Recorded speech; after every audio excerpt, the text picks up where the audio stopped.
Chris, you've played a bigger-than-life character in the past, but this guy, Will, is more of an everyday, working-class guy who, through a series of circumstances, becomes an unexpected hero.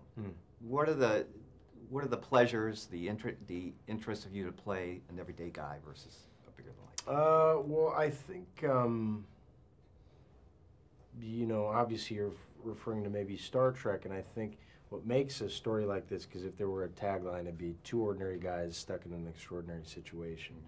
And I think what's appealing about that kind of story, the story of the reluctant hero, the person who doesn't know he's a hero yet but does become one, is that it resonates with all of us because, I mean, first of all, it's a story that's been told for so long and there's a reason why. And I think as an audience member, you go in and you see somebody that's simultaneously the vulnerable, insecure you who doesn't know if you can make that decision given the faced with the, you know, that kind of danger, but also that courageous, brave version of yourself, the best version of yourself if you were to take on that challenge. And I think that is what resonates with stories like that, like this.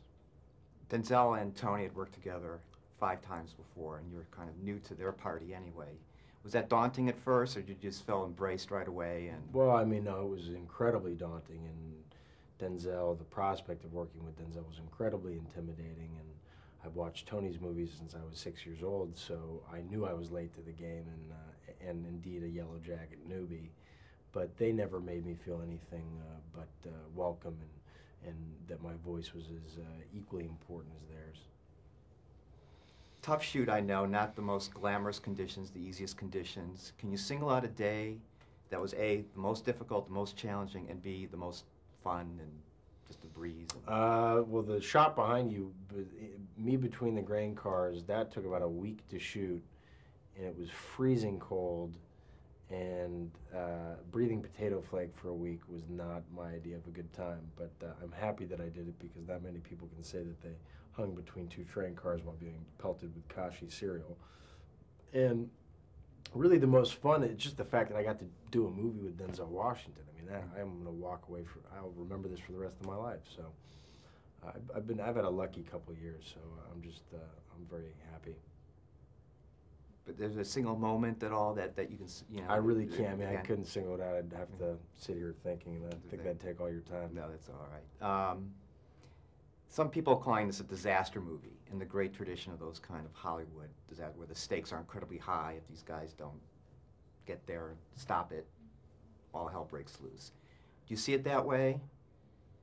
Yeah, in many ways, and I think maybe that it'll fill a niche, hopefully, because instead of like the asteroids coming to the Earth, which I guess could very well happen, this is something that is more everyday. This is something people have seen trains before, and it's a part of their lives, so the danger there maybe is a bit more palpable and tangible because it's again, these guys are guys that you'd see in your everyday life, and they're the people that work in factories and work in you know, in steel factories, steel mills, or in this case they're the railroad workers. So it's maybe perhaps more real.